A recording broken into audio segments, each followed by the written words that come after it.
So they keep the prey population under control. So we have learned first role of predation is that it is responsible for transfer of energy from one trophic level to the next trophic level, from lower level to the higher level.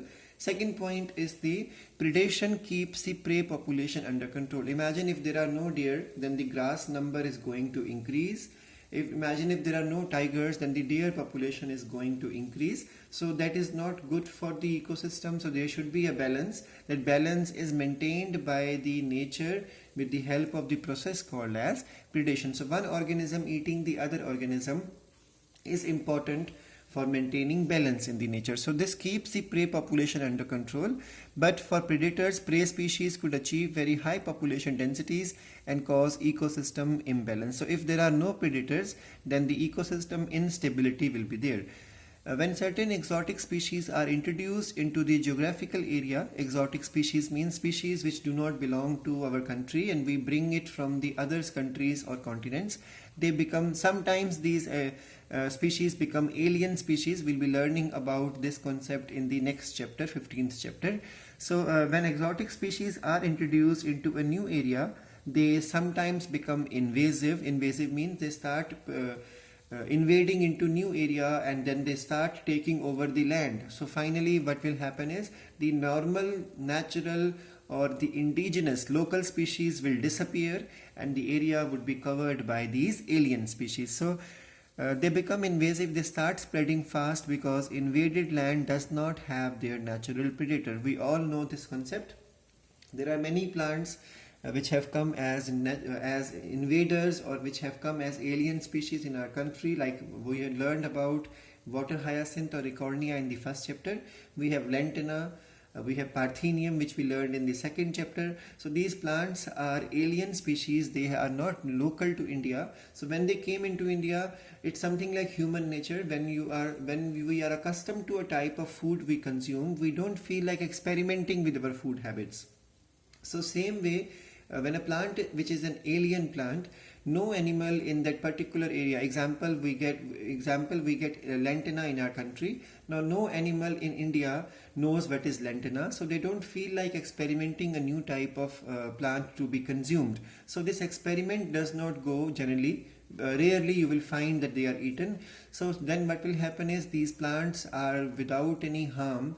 They keep on spreading because they are not consumed by any organism. So because if Lantana is not consumed by any organism, no herbivory takes place, it starts spreading faster, and other plants which are eaten, local plants which are eaten by the herbivores found in India, so their number will decrease but the alien species will increase. So slowly it starts spreading fast because the reason is there are no natural predators there.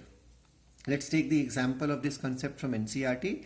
The prickly pear cactus, a cactus which was introduced into Australia in the early 1920s.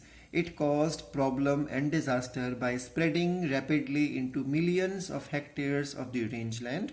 Finally, this cactus was brought under control. This invasive cactus was brought under control after a cactus-eating predator, a moth, that means an insect, night coming out insect, nocturnal insect, was brought from the natural habitat from where this cactus was brought. So to control this population or the spread of this cactus, what scientists did, finally they went back to the country from where the cactus was obtained, and from there they brought a moth which control or which feeds on this cactus, because this cactus had no natural predators in Australia because it was alien, so it starts spreading faster. So finally the only solution for this was to bring the cactus eating insect from the motherland, from where this cactus was got. So this means what?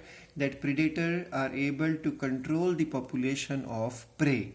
Now let's read the next line. This is a type of biological control method which is also adopted in the agriculture pest control.